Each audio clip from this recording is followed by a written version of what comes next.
লাগবে। আচ্ছা এই লন 50 টাকা দিলাম। বাবা তোমার আল্লাহ বাসায় দাও, তুমি মরে খুশি করছো না?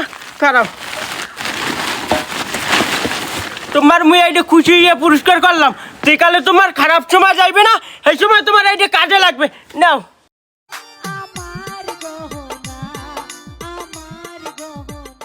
খারাপ তাহলে বহুত ঘুরাইছ, তাহা দিয়ে হেবার ঘর লইস। এবার বক হারাও 3 দিনের মধ্যে টাকা দিবা, টাকা না দিলে তোমার বাড়ি ঘর সব মোর। এই সাপ সাপ কইয়ে গেলাম, টাকা না দিলে হ্যাঁ দেখবা না মুই গেলাম। আল্লাহ তুমি মোরা এটা কোন পরীক্ষা হেলাইছো? এখন মুই কি হর মনে মনে কি হইবে রে? ওহির বাবা একটা মরে পুরস্কার দিয়ে গেছে না, ওর ভিতরে নিশ্চয়ই কিছু একটা আছে।